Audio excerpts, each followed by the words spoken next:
Welcome to EpistemiX.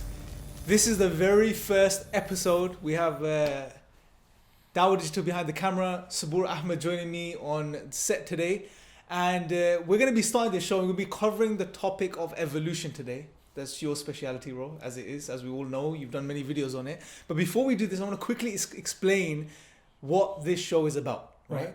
The show simply, those that have watched ODM, GDM in the past, you'll get some of the flavor from that in this show, right? Sure. But specifically, the focus, the audience that we're catering for are those individuals, those atheists, agnostics, those people that don't know, they're on the fence, they're looking for the truth, they're looking for purpose, they're looking for meaning, they're inquiring about God, God's existence, religion, Islam, X, Y, and Z. It's for those people. The majority of atheists, agnostics who are sort of, they're just trying to figure things out, right? That's the audience we're catering for. That being said, the very first show we're going to be covering or going over is on the topic of evolution. Now, it's a hot topic, hot potato topic. You've done many videos on this before, right? You've done several videos, some videos which are very, very academic in nature, very detailed. All of those, I'll link some of those in the description below so people can go and check those out. In this video, I want to touch upon it from a very simple, basic perspective, right? Now, before I get into this, bro, I want you to give us a bit of a background as to why you decided to specialize in this topic. Okay, so I think that's a very good question, and you can I want to sort of answer the question by asking another one, which is, why isn't string theory associated with atheism? Because it's not associated with atheism. It's just a theory. It's just a theory. It's just a theory, yeah. No, it's not like, oh, you know, there's like atheists pushing out string theory, atheists blogging about string theory, atheists petitioning schools to try and teach string theory at a younger age. You don't really get that. So it's just a scientific theory, right? Or general relativity or whatever, right? So clearly there is something to do with this theory which is linked to atheism. There's something there. Okay. Right? So I'm not saying it does lead to atheism. I'm just saying there is some link, right? There is some association that obviously people are making. There's a special type of relationship. Yeah.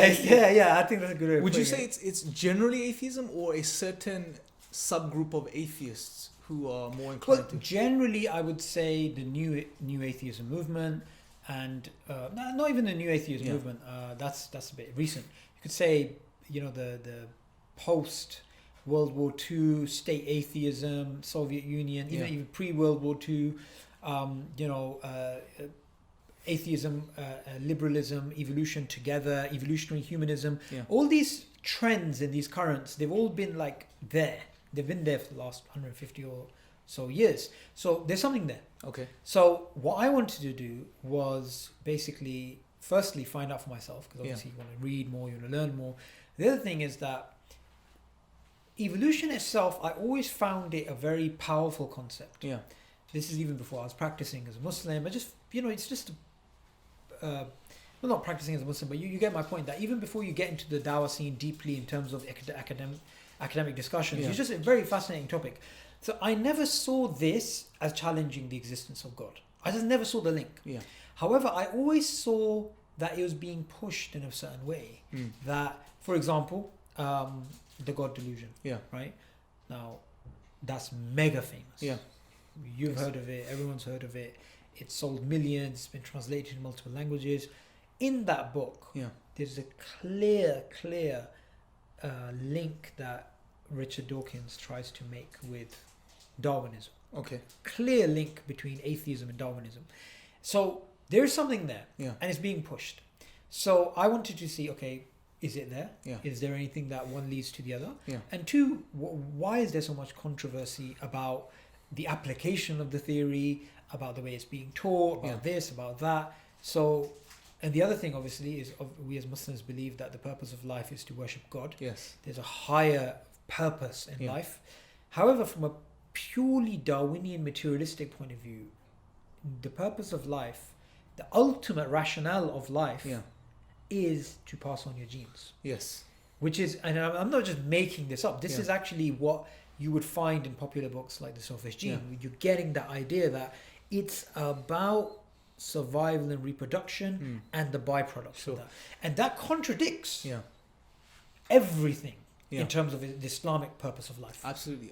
I would say in general human principles. Yeah, absolutely. But we'll get into that. But before we go there, bro, the first thing I want to really sort of iron out, flush out, is when we talk about evolution, from my little knowledge of what I've seen from your research and what you've been putting out there is not one clear definition of how the term evolution is used and how it sometimes is mixed with other models of evolution. Yes. So why don't you just quickly just define for us what evolution means and what Darwinism or the Darwinian mechanism is, and what is a mechanism in the field of evolution. So before I do that, one of the first things that you may be thinking is, why are we getting into these semantics? Why are we getting into why are we? Right. So let's just do it this way, right? So we got Mohsin, he's doing the filming here, and we're here, right? So you keel over and you're like, oh, my heart's hurting, my left arm's hurting, and God forbid, yeah. So anyway, we should have used Mohsin as the example. So anyway, so say you're just keeling over, right? And I'm like, is there a doctor in the house? And Mohsin runs up to me and says, I'm a doctor. Yeah. I'm like, bro, help him. And he's like, I've got a DPhil in philosophy, right? I'll be like, that's not a doctor. Yeah. Like, clearly, having a PhD in,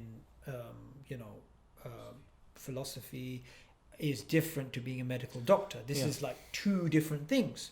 So semantics is not just merely a word game, right? We want to be clear what we're speaking about. So, for example, when it comes to evolution, Darwinism, it's very important to be particular about what we're speaking about. Okay, so the first point that we need to do is that we need to realize evolution as a general idea was known, written about, philosophized about for at least 3,000 years. Okay, fair enough. Approximately that figure, right? At least that time. We have documents going back to the ancient Hindus, the ancient Greeks, the ancient Chinese. People are speaking about biological change over time. Okay. Now, Darwin came along, actually just before Darwin came along, the first, you can say, formal theory of evolution was put forward by Lamarck, Jean-Baptiste Lamarck, a French biologist. Now, he basically said, well, you have biological change over time. Everybody knows that. Everybody agrees with that. Yes. No one's disagree with that. So he wanted to work out two things. The two things he wanted to work out is, what is the history of evolution? What happened in the past? Yeah. Two, why did it take place? Okay. So he had an idea, which is that the history is that there's many, many, many, many different origins of life. Yeah. And then these forms of life are evolving and changing. And these parallel lines of evolution which are taking place, this is happening because he believed that one of the driving forces, what the driving force was, the inheritance of acquired characteristics. Okay. So before we get into the technical terms, just the only thing you need to keep in mind is that he had a history, which is multiple origins, and he had a mechanism, which is inheritance of acquired characteristics. Right, so there's a mechanism. Okay. Now, Darwin, 50 years after him, came along and challenged him. Right. And said, there's not multiple origins. Yeah. There's not a bush of life. There is a tree of life with one origin. So what was his reasons for making that claim? Was there reasons behind it, or was it? Yeah, that's a good question. Was it just a theory he was? That's a good question. I mean, one of the ways of thinking about it is that why would you say if you were to look at the complexity of life and even the first life or whatever it is, it is such an improbable event from a logical perspective, from a naturalistic perspective, that you get this origin. Now, if you're somebody who believes in God, like Jean-Baptiste Lamarck, right, then God says, be and it is. You have origins of life happening all the time. It's different. But if you're a naturalist, you just want to explain things purely naturalistically. It doesn't make sense to posit lots of origins of life. Because you have to explain more. You have to explain more things. You just say, okay, just one. Let's just stick to one. Now, the thing is that Darwin, and what's so powerful is that he also gave a mechanism. Right. And that mechanism was natural selection. Sure. Right? Natural selection was the mechanism. So far what we've covered is this. Evolution goes back a long time. Yep. Lamarckian evolution is different to evolution. Yes. Because Lamarckian evolution has two parts, a history and a mechanism.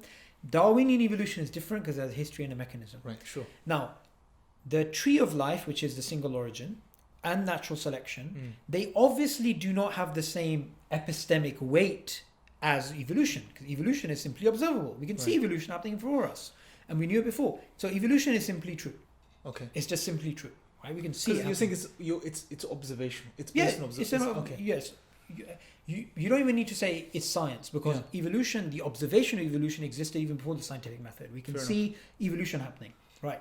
Now, if somebody was to confuse the two terms, evolution and Darwinian evolution, one is certain, one is a scientific theory, which is valid, but there's assumptions, it's based on probabilistic framework and disputes about it, clearly. Do they both have the same epistemic weight? They both? Well, obviously not, based on what you're saying. Yeah. So what is the implication if they are switched around? If the terms are used interchangeably? Well, you're justifying a theory now on the grounds of a known established fact. Yes. So it's the doctor fallacy, what we said before. Yeah. So that's interesting. So now do you see why some militant atheists are absolutely put off from distinguishing the two? For example, Aaron Roth. He does not want to distinguish the two. Yeah. I mean, even recently when I spoke to him, he was just like, he's just like... We're going to save that for the next episode, that your specific debate and touching upon specific points on that. But so far what you've said is very, very interesting, and I'm sure it's news to many people watching this now. And thank you for simplifying it to the point where people like me can understand what you're saying. So what you're essentially saying, bro, is you have evolution, which is a fact which has been known for thousands of years.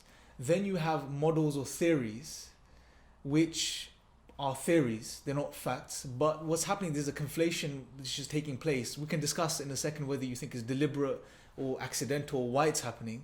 But what's happening is that a particular theory, which is known as the Darwinian mechanism, is being, or people are trying to establish it as a fact, piggybacking off evolution and mixing the two things. Is that what's going on? So this is why the word fact is again something which is very slippery. Yeah. In the common day language, we say fact like there's a chair, that's a fact. That's Mohsin is wearing a hat, that's a fact. There's a light, there's a fact. Yes. These are facts. However, in science, when the word fact is used, it doesn't mean fact in the same sense as there's a chair over there. Yeah. It means this is the best naturalistic account we have. This has been corroborated by evidence, or this is something which is the prevailing theory. It is, say, the only view that exists on a particular phenomena that's trying to be explained, whatever. So scientifically, the word fact would be used for theories, and scientists will use them interchangeably. Fair enough. As long as it's understood and acknowledged as to what they mean by that term in that discipline. So that's why sometimes it's even better to use the word true rather than using the word fact, right? Yeah. So, in the scientific literature, you will get things like, this is a fact, right? And because people are used to the common word fact, which means just literally true, absolutely true, they'll think, oh, that means absolutely true. Again, it's confusion, Sure.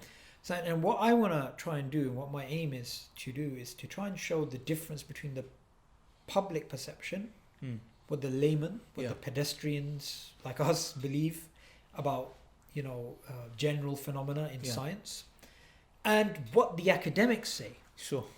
And as always, there is a huge gap between the academic understanding and the public understanding on many topics. Yeah. However, when it comes to this particular topic, it's not just a normal gap. Yeah. It's like a Grand Canyon. So before we get to the experts, before we round up on that, I just want to share a quick clip with you. I want to get your initial reactions to the clip. Sure. Is going on. I'm only going to play a small section for you. I once got into trouble, and indeed I was sued for $51 million for saying that people who don't believe in evolution are either ignorant, stupid, or insane. Now, that was taken as an insult, but actually, of course, it's a simple statement of fact. All right, so you've just seen the clip. Now, a few minutes ago, 10, 15 minutes ago, if you hadn't covered and shared what you've shared with us now, just the little that we've covered, we would have watched that clip and thought no different in regards to what he means by evolution, right? We would have thought he's just referring to evolution, and he's calling it a fact, right?